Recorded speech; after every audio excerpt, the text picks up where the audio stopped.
biso nyonso tu tozongana mpona kosoutenir déjà magazine na biso Tolobela Congo oyo aye moko le président Tchani Mavinga.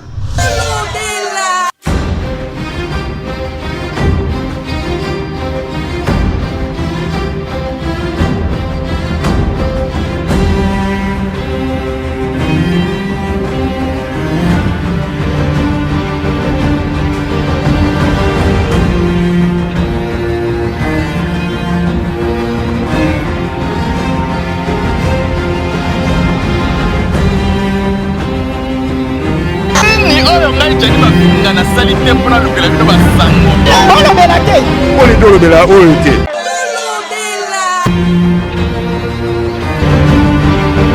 Batika biso tovanda basala eloko te ezala oyo biri ezala oyo basala eloko portemonnaie autour kinanga mobali oyo eza ya ngai oyo mibale wana ya kale ana mope ya bito. Édition et Pesami na site touristique Pacific Palace. Mbote chers téléspectateurs magazine na bino oyo bolingaka mingi na espace nango ciel ouvert carte ya bato oyo bakatana misato oyo lelo naseki na tongo lelo nyosaka na te eza na moko ya batelespectateur na biso atuni biso motuna carte ya bato bakatana misapi eza kaka émission ya baka bato baza na badefo to bapetit peuple to ndenge nini tomeka kosemba mo moke carte bato bakatana misapi ezali kombo ya batel oyo sa majesté roteke oyo modaki matangibala oyo napesi mbote na résidence esika azali président ya communauté teke oyo azalaka première invité ya magazine na biso ntango ebandaka sika ye nde abatizaka yango ali wisiel ouvert na batiza yango na kombo ya carte ya bato oyo bakatana misapi yo oyo ozanga misapi beta carte kobeta yango ndenge nini. Merci chers téléspectateurs ndenge oyaki biso susu lelo na basalo na bino toza wana ntango nyonso mpo tolobela biso tolukaka bainformation toza tout temps sur le terrain koluka ya mabe ya malamu mpe kobimisa ndenge wana pole lelo toyambi invité na biso oyo ayebani oyo alekaka na état ntango nyonso ezalaki prévu bazala mibale na ndeko na biso Dani Kwete oyo azali administrateur ya marché ya cité Pumbu. Dani Kwete topesi mbote kuna na cité Pumbu na commune ya Mongafula administrateur ya marché ezalaki prévu azala biso malheureusement azwi contre-temps mwana mboka ayete botenir baligere te eza mwa baréalité afrika ndenge ezalaka lelo toza na ndeko Gilles ye moko tozosolola naye na sujet oyo tolobaki ya 18 ans ya FCC et puis 3 ans ya chef de l'État. Ndeko Gilles Mbote ndeko Tchani Mavinga. Ok, toyambi osusu lelo na plateau na biso zambaka liboso te yo omesana na yo koloba bayimboka baza wana bazolanda biso balingi bayeba nano ndeko Gilles parcours na yo nano bali ndenge nini mpo lelo okoma oyo lelo okoma otya makelele boye na kata baetaleke. Bon, parcours nanga na bandi l'air na uti mikili ya poto na kendeki kotanga. Alors namona qu'il fallait nazonga na mboka na ya ko servir mboka nanga. L'air na komi na na créer au babengi syndicat national des vendeurs du Congo. Objectif wana ezaki pona ko défendre intérêt ya bateki parce que intérêt ya bateki ezaka bafoué na régime les cas ya Kondo Maréchal Mobutu babande ko nyoko la ba mama na lolenge moko esakanite. Alors l'air na zongi na ye na créé syndicat et puis ye coïncidé pe na entrée à AFDEL. Voilà. Donc après wana na 1996 ezaki élection ya yambo oyo non plutôt 2006 ezaki élection ya yambo oyo gouvernement ya Joseph Kabila Kabange et organisé nazaki candidat député provincial. Alors après l'élection en 2006 nde toyaki kosala connaissance na ndeko Olivier Saya wana akomi ayekokoma bungumese akomi na Mongafula ayekomonanga d'abord à travers syndicat et puis le lenge on a cartonaka pe na élection wana ya 2006 parce que si je ne m'abuse na élection wana ezaka na système ya ba liste liste ya PPRD ezwaka siège moko et puis liste ya MLC ezwaka deuxième liste mais nga lokola nazala indépendant à l'époque na cartonaka na bimaka troisième mais nazalaka élu député te parce que eza monga fula ezalaka na deux sièges voilà donc naye koyeba na ndeko Olivier yango nde esali que pembeni na ye amoni baprouesse na ngai badéfense na ngai ndenge nasalaka mpona population surtout ya monga fula yango à travers wana nde ayaki kobenda ngai nakomi pembeni na ye tokomi kocollaborer ti ndenge nayaki kokoma administrateur ya marché Matadi Kibala et puis naye mpe nakomi naye na adhéré sikoyo officiellement na PPRD parce que moto apermetaki ke na adhéré na PPRD eza ndeko Olivier Saya vi capacité na nga intellectuelle vi lolenge savoir vivre na nga na population bisika na fandi po bato baappréciaka nga mingi par rapport na prise de position na nga yango wana nde nayaki kogravir échelon nakomi d'abord exécutif adjoint communal puis naye kokoma exécutif titulaire exécutif numéro 1 à PPRD ti lelo naza exécutif ya PPRD Mongafula. Voilà un peu parcours nga ndeko Gianni Mavinga. Ezala balimboka susu bakomela biso ba message ba bi ndeko Gila ocha makilele mingi na baletando ike depuis quand ndeko Gila sala politicien ba yelo na mamba politique te ba yelo syndicaliste. Oui mais syndicaliste mais tout ça là eza na côté ya société civile. Mais nga na yaki comme politicien actif du moment où le temps on a adhéré na PPRD et puis na société civile tant on a été candidat député provincial donc na embrassaki déjà carrière politique ndeko wana lokola abanaki kofanda na monga fula te autaki je crois na province na peut-être soki province nino yazali alors aya komi na Kinshasa il fallait d'abord à s'imprégner dans la réalité nyonso wana pour aye basoki politicien ezanani. Merci beaucoup ndeko Gilles. Aux autres sur la pizza qui toque comme il faut bazola ndona bokebi nyonso mais PPRD ndeko Gilles tout le temps PPRD sur la PPRD on la télévision fula la PPRD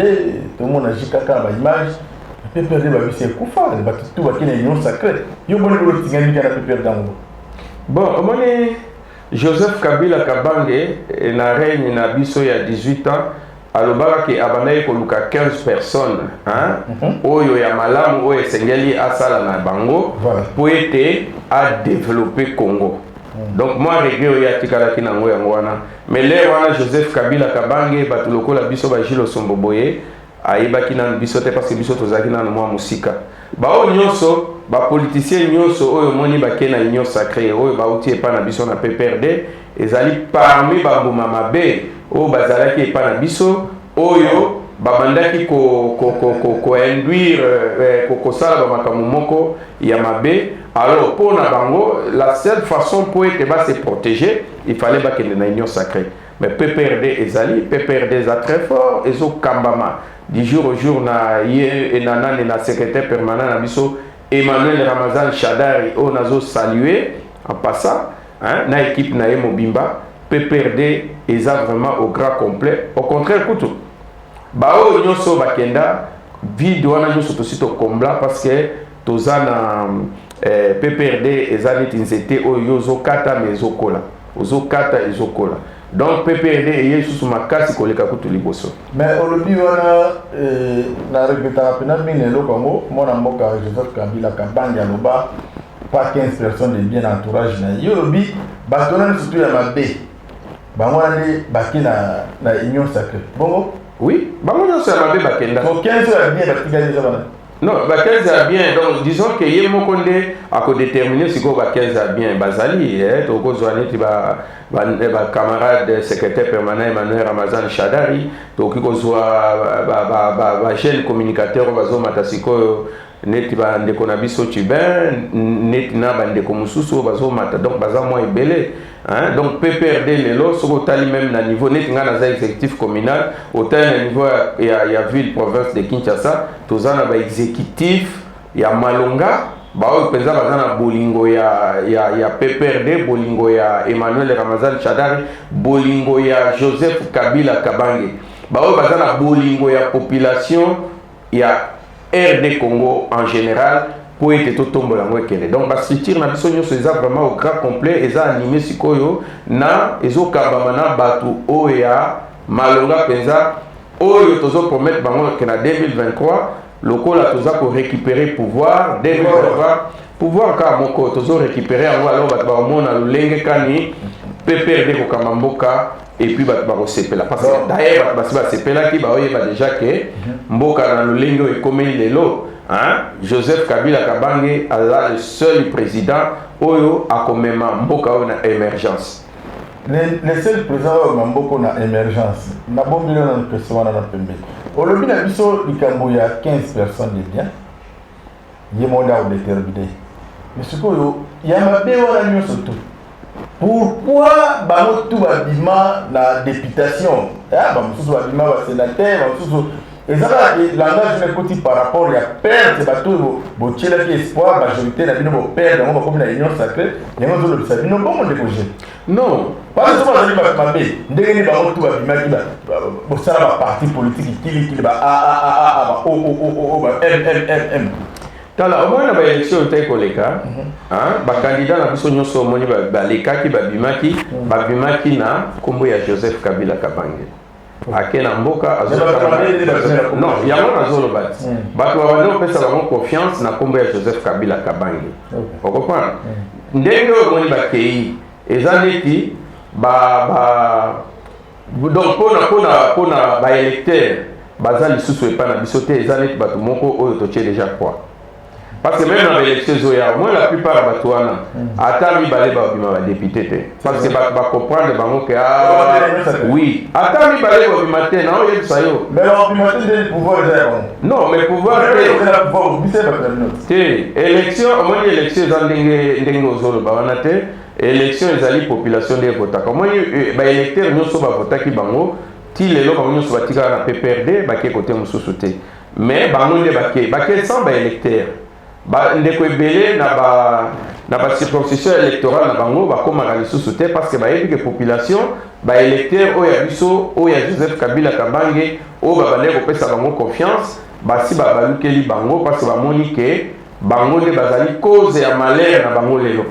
ni yo lui élection peuple là votaka est-ce na lo ka tele po ba ye ko biso aba journaliste toi sur le terrain pour voir les populations ba lui ba ni vraiment de voter la on soutenir la population mais l'élection de Mboka va toujours traité yo ya monte te ezande ngwana te population soki lelo peut-être ba bande ko lo bande ngwana parce que vulgarisation d'ailleurs pour même bino ba journaliste lelo boza na situation difficile puisque bozo se retrouver sous tendeng bobado se retrouver na régime à Joseph Kabila Kabange bino pe lelo situation est comme vraiment chaotique. Alors c'est ce qui fait que même bino boza même na courage lisusu ya kokitaka peza ndenge mobande kokitate pona kozwa ba interview ya population de ba souffrir parce que bino moko bozo mona souffrance ndenge komi soki souffrance komi na média siko na population kuna hein na ba cité zandeni net ngana loba kana yesa bat nazali porte-parole ya petit peuple zo souffrir parce que kwanga oyo na période ya Kabila ezaki na 100 francs lelo kwanga wana po olia otonda ekomi na 1000 francs okopana mais tandis que l'IPAP au Kabila tikaki na 100 francs 200 francs lelo lipa 100 francs za souté ma papo moi na ali à lipa bien tonda façon lipa ya 800 ou bien 1000 francs donc cela veut dire mboka et comme na degré moko boye oyo mutu nyonso lelo aza kolukake Joseph Kabila azongela bokonzi na ye parce que bazali awa baza ba incompétent batu moko boye oyo bayende ko bebisa mboka na degré moko impossible parce que ba moté ba incompétent mais ça pouvoir les en place pouvoir les ba incompétent pesa ya liseki mais biso PPRD mais soko kitika ni miko balader na cité population boye bisayo ke na période ya Joseph Kabila Kabange eza so za na 3000 francs okokende osombi kilo ya poisson osombi fufu osombi tomate osombi makalo yo mais le régime actuel régime actuel est un régime moko ya lokuta ya ba incompétent balakaki poisson yo mona poisson et ya na bonne année mwanda ba poisson boya mike po batbali ya mko bonne année alors que oyebi période ya Joseph Kabila Kabange to bandaki kolia na bonne année oko ke no sombi ba kilo ya kapa osombi soso osombi poisson kutu tobando tiango kate. Bilan. Est-ce oui, non, comment est-ce oyebi de kojani oyebi que lelo poisson est comme plus cher que soso. Mais kilo ya poisson zoteka ba 8000 francs. Mais tandis que soso eza na ba 6000 7000. Donc poisson est comme talo na gouvernement oyo ya incompétent. Pour nani parce que bango ba yende ko nyoko la population. Bango ba yende ko na kotala mabumu na bango bazotala mabumu ya population te. Baye kotala mabumu na bango na sens nini parce que bango bauti na opposition lelo bazui pouvoir baye basala musala comme il faut mais bino PPRD bodi bango te bino be ozala ki wana mandat ya PPRD na 18 ans mandat la bino négatif. Non, mandat il y a biso largement positif puisque to sali makambo ebele. Ngana yebsa toujours bato oyebi que na régime ya Joseph Kabila Kabange nde bato baye ko comprendre ko lia mayonnaise. Oh oui, mayonnaise bato non, wana peut-être parce que ça na catégorisation ya bato. Hein, petit peuple bano lia mayonnaise te. Petit peuple e bandai ko lia ba chocolat wana te asombi chocolat zo tia na lipa. Hein, na période wana ya fait maréchal Mobutu ezalaka te. Joseph Kabila Kabange nde aye penza abongisi social na ezala même mafuta ya huile babiloko wana nyoso ekomi na portée ya mutu nyoso. Oui, na malé na régime ya Kabila parce que na régime ya fait maréchal Mobutu ezala po mutu akalinga soso. Hein? Po akalinga soso osomba mafuta mbila achiango na moto, hein? Atokisi soki milinga bimé belé cela veut dire mafuta ebeli nde babandi okalingela matembele babandi okalingela basoso mais na régime ya Joseph Kabila Kabange kolia batu eye kobonga ozo comprendre batu ba yebi mayonnaise batu ba yebi ba chocolat batu ba yebi ba huile comme na porter batu nyonso régime ya Joseph Kabila Kabange eloko lokola téléphone yo yebi que seria Mobutu pose na téléphone et ba télécell wana ezaka pona batu ya minene petit peuple azaki na ngote voilà na yebi mais na régime ya Joseph Kabila Kabange nde téléphone comme na porter batu nyonso téléphone na régime ya Kabila te non et na régime ya Kabila téléphone les pères na lobby mais na lobby Kabila qui a vu les pères a vu les fils. Ah, voilà le coup le régime 18 ans, il y a Félix quoi? Il y a Joseph Kabila Kabange. Dans 18 ans dans 3 ans il y a moi Mbok. Yo moko na papa non nazo yebsa que téléphone est bandit et téléphone yo comme na porter à bato nyoso na 18 ans Joseph Kabila Kabange ba entreprise téléphonique et botami ebele et bandaki ba télécell, hein? Ba nini to komi na ba nini ba société ngo ebele tala ba zoki ma ba oasis ba nini lelo to komi bisika to komi donc téléphone komi na porter ba tunyoso parce que téléphone l'air bandaka e bandaka na $100 mais lelo so za na $10 au kosomba téléphone grâce à Joseph Kabila Kabange mais wana ya mboa te ba Android PC kiti même bana maternelle baza na Android ngana mona na yo na téléphone Android ya makasi grâce à qui? À Joseph Kabila Kabange. Mais bande kona biso oyo basali 32 ans na école buissonnière na C grâce à Joseph Kabila Kabange bien grâce à papa ya na lobby grâce non wana yo lingo mangana ngai papa ya mwana na sombeli mwana na téléphone Android na lobby hein mais parce que comme non et comme na porter ba tunyoso c'est grâce à politique wana ya Joseph Kabila Kabange c'est pour vous dire ezala na domaine ya électricité oyebi Joseph Kabila Kabange a tongi Zongo D oyebi même na nini na Inga hein Inga eza pe na ba travaux de soil makuna donc so ta même côté énergétique et progrès ezalaki soki toke côté ya banzela awa tozalaki pona kolongwa ko kende na ba Congo eza voir même ko kende na nzela bandundu bato ba bando sala presque 3 semaines ou bien 1 mois na nzela mais grâce à Joseph Kabila Kabange na politique na social oya yaki nango hein banzela et comment lelo longwe awa ok bandundu le même jour au commis ok Mwanda le même jour au commis c'est grâce à Joseph Kabila Kabange donc na côté à sécurité Joseph Kabila Kabange akutaki armée te mais Joseph Kabila Kabange aye akuta armée nyo sezaki par terre armée zaki par terre pays ezalaki occupé côté kuna tozaki na ba rebelle ya RCD Goma, OK boye tozaki na MLC ya Jean-Pierre Bemba, OK boye Mbwisa Nyamwisi, OK boye. Donc vous voyez, mais aya a réunifié Mboka, aya a constitué armée titre comme 7e force, 7e armée en Afrique. Vous voyez, touti lelo ba incompétent au bazana pouvoir, ba salé en sorte que armée na biso tozana ba généraux ba colonel baza très bien formés, mais parce que baza kozwa ba dotation ya malonga te, hein, baza ko sombela bango ba tenite, baza somba ba munition te, armée na biso lelo na ebite to kiti, hein, na ya suka to comme soki 10e ou bien 12e.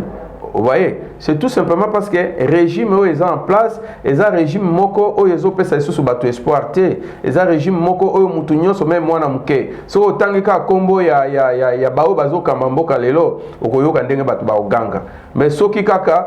ba moni Joseph Kabila kabanga zo le komona bato ndenge ba kobima na ba mama bazole. Dala ndeko Gilles, eloko wana kokosa biso te ezala bato bina PPRD na ba petit bozala ki bino so bozana activité bondoko pesa mo ba 3000 ba petit na so ba biga so amoni Joseph mo ba 3000 na kobima. Bon, na yebani boye, c'est grâce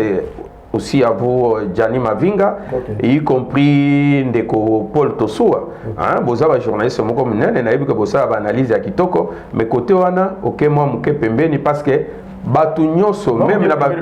non OK pembeni penza parce que batu nyonso même na ba village ona ba mona Joseph Kabila Kabange te, mais bazolela na komba Joseph Kabila Kabange ke azonga na bokonzi parce que batu bazolia lisusu te. Nzala ekoti na mboka na degré moko impossible ndeko Gianni. Non, d'après la part Kabila muso a salatin. Non, mais Kabila Joseph Kabange China Rambo China Ker, hein, China Bolingo azali na expérience. Joseph Kabila Kabange China Rambo China Ker China Motema. Donc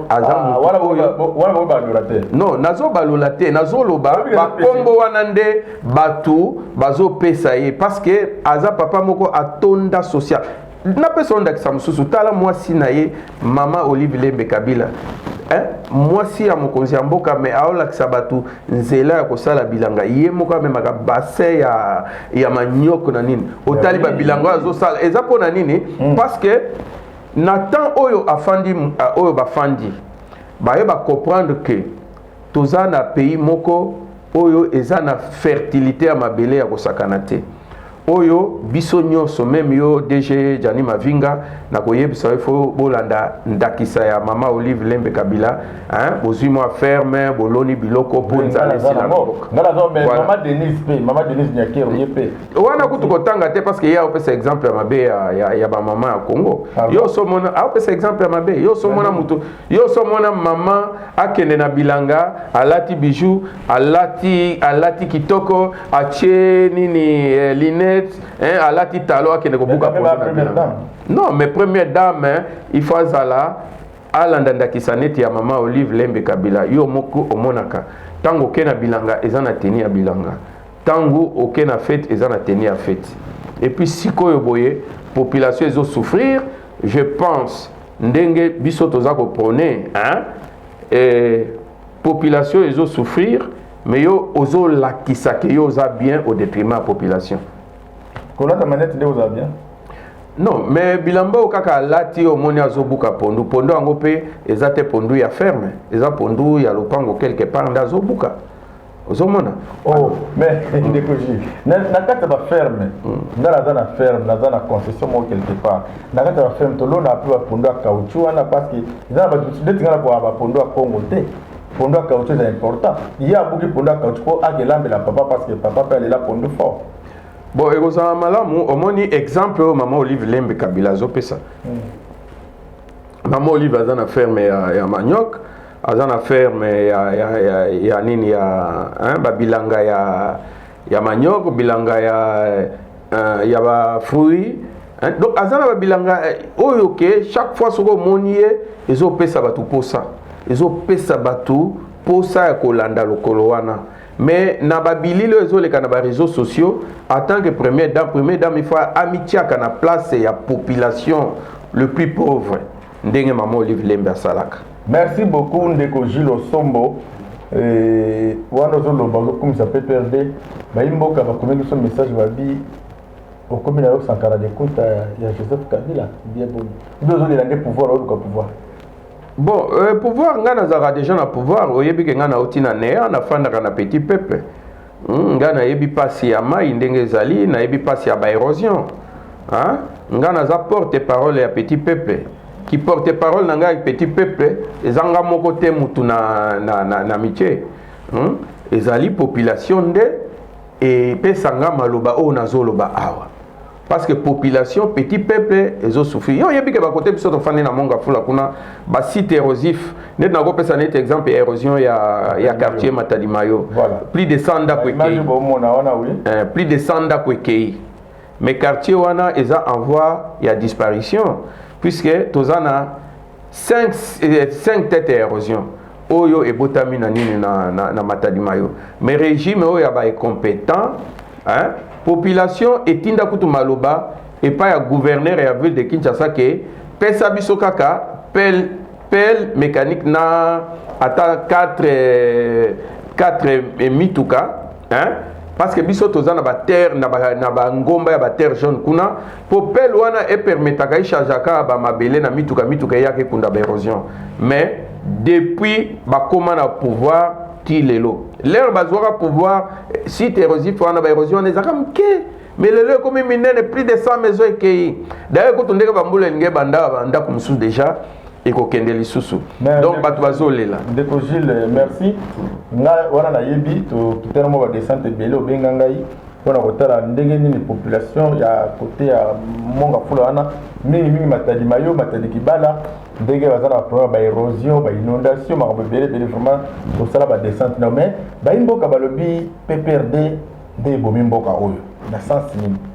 PPRD babi Joseph Kabila komisa ba société nyos ya mboka oyo ba société privée na ye ba société tout est comme ye preuve miba mwana mboka Fati Félix Antoine Tshisekedi Kilombo ayaki na idée ya ko remonter miba mais ti lelo bo na un message à bata miba balobi ti lelo bolo ke salami te babi Joseph Kabila azo kanga ba clé po ba mema Fati na échec ba imboka na 2023 ba voter te. Bon, omoni régime ba compétent bango kombo na bango ezaka Joseph Kabila Kabange mais incompétence wana eza ya bango moko. Joseph Kabila Kabange na opeso exemple net atikaki ba société lokola Congo Airways atikaki na ba avion wapi yango ezate ba avion wana nyoso ba BBC non kaka nalobi muto aza ko kamba pays eza gouvernement oya ba incompétent bango nde bazo kamba boyebi bien l'actuel chef de l'État alobai ke asombi 8 avions pour na Congo Airways ba avion ezate o comprend mais akataka coalition tango ya komi asalika quelques mois aya kati coalition wana l'air akataki alobaki ke bato ya FCC kaka ndengo zoloba wana alors depuis akata coalition a créé entreprise à mon côté hein ba entreprise biso tozoti bon tokotia bakal toza isusu na coalition na été to bande ko tia bakal l'air tozalaki ensemble toza isusu ensemble te ye moko nde aza ko kamba na assemblée nationale atia atala kuna ya zakuna na Sénat atia batuna ye non biso toza batala te nazolo ba c'est-à-dire caisse ya résonance na ye oyo ye akoloba. Bon, yo yebi président de l'Assemblée nationale parce que président Yazakuna Assemblée ezali elo moko ezala indépendant mais Assemblée comme ko dépendre directement du président de la République au président koloba yango bango bakosala alors que na constitution lobi ndenge wana te ndenge moko na Sénat oyebi pona motema mabe nde esalaki ke oyo azalaki président ya Assemblée nationale basalaki nyonso ke bakoyesa ye oyo azalaki na Sénat ki motema mabe basali mabe bakoyesa ye alors voilà mais maintenant vision oyo ye ezalaki peut-être ya kolongola bato nyonso ya FCC bato nyonso ya PPRD alongolaki bango mais tala bisika oyo mboka ekomi lelo donc cela voudrait dire que nini blocage et bande ko te pa biso bato ya PPRD te bato ya FCC te blocage ezalaki epa na bango moko parce que lelo ba bloquer mboka même ba entreprise ba nomination asalaki ba nomination na ba entreprise wana même ba miba même ba nini mais lelo ba entreprise wana ekomi wapi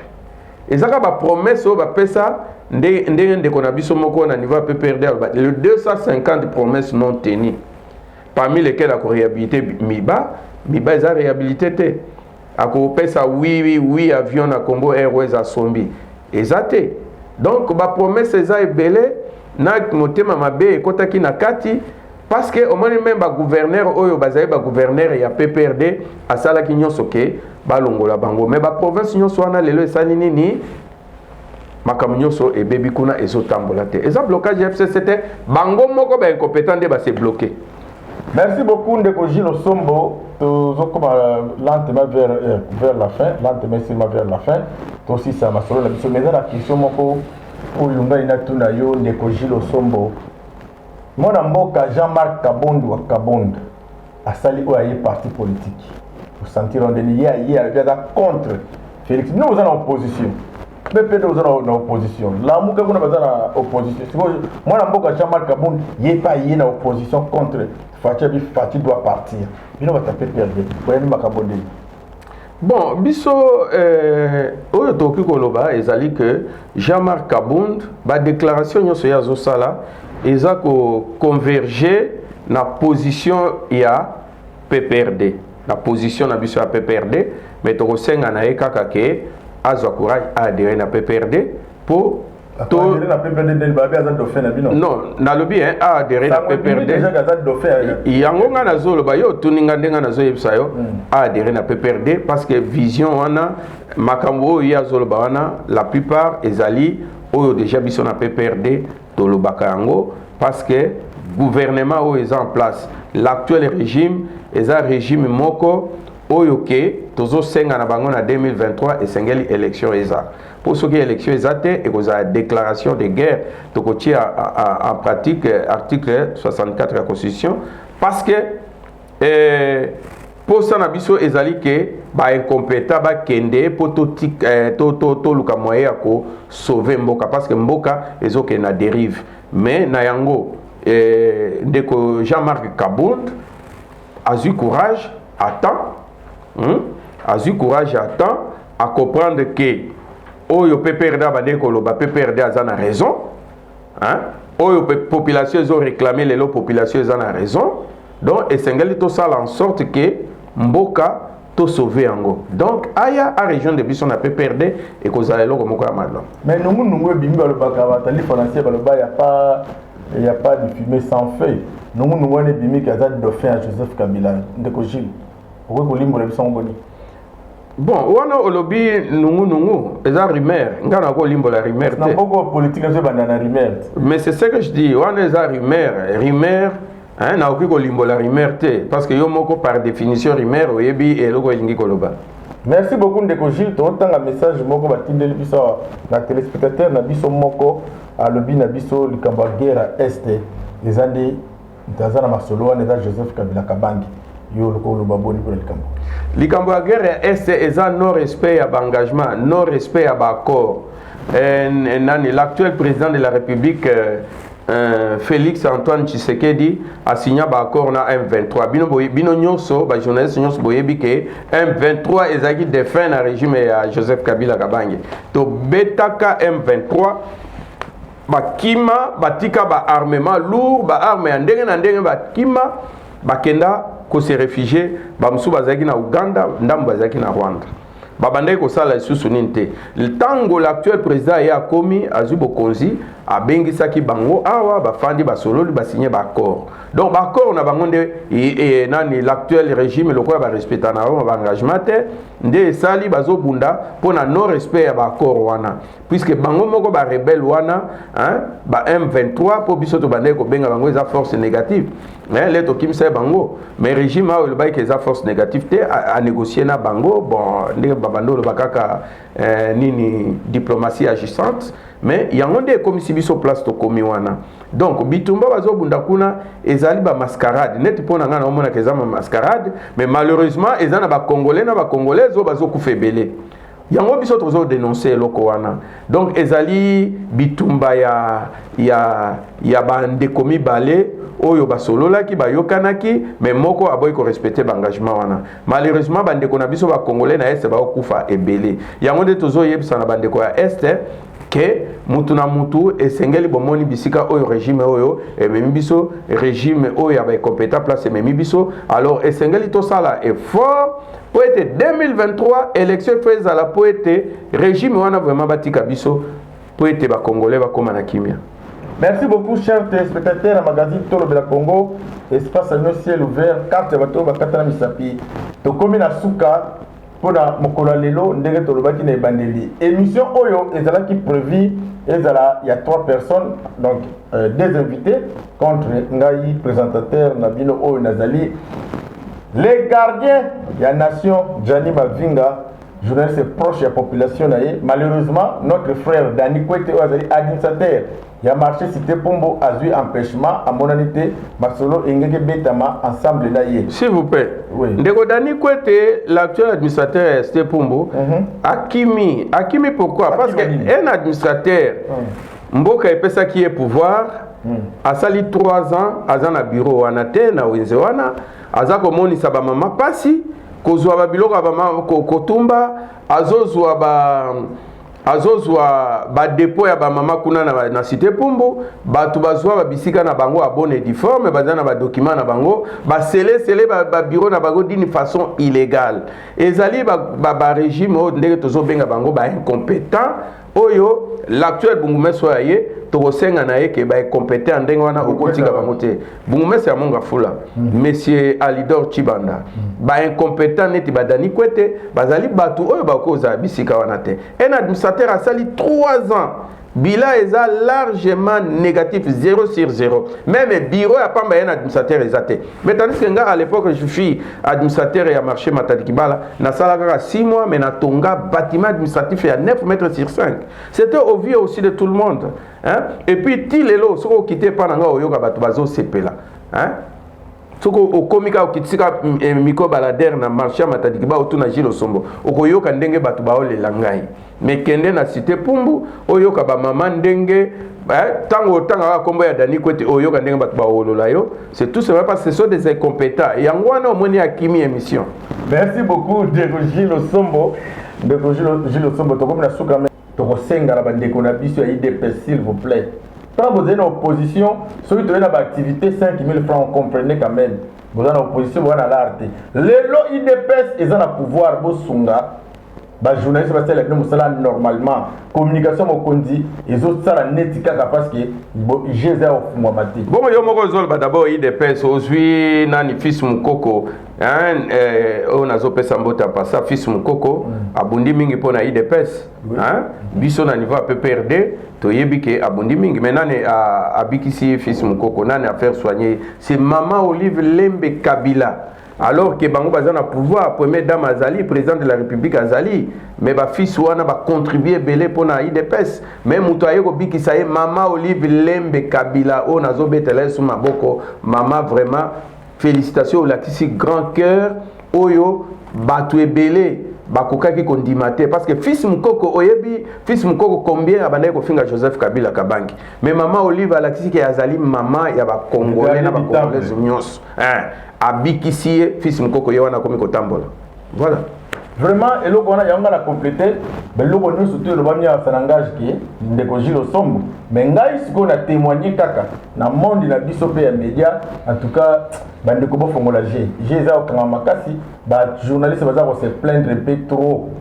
trop donc bongo ezotambola biso bapandisango tobika kaka ba poche ya bino ba gouvernement siko soki gouvernement ezofongola bapandisango jeté ezosala pasi partout ba journaliste bazolela ba okita descente boye toujours 5 000 francs de continuer 5 000 francs seulement dans nini au ça dans nini et crédit à pamba biso de crédit à téléphone $5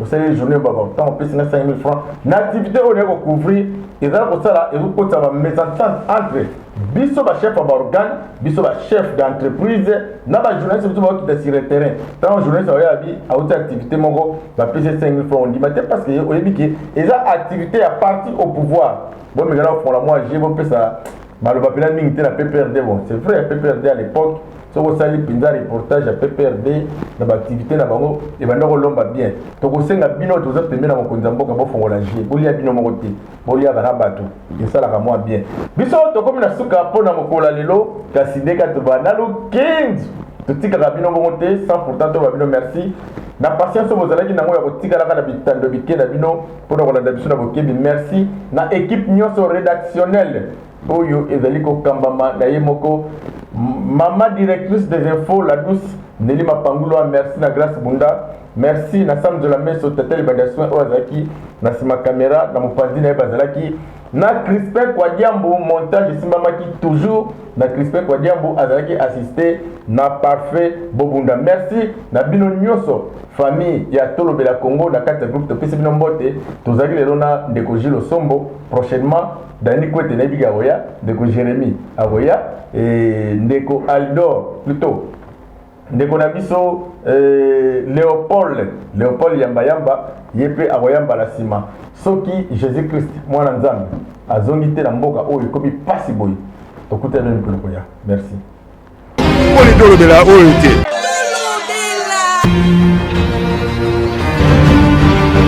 batika biso tovanda basala eloko te ezala oyo bili ezala oyo basala eloko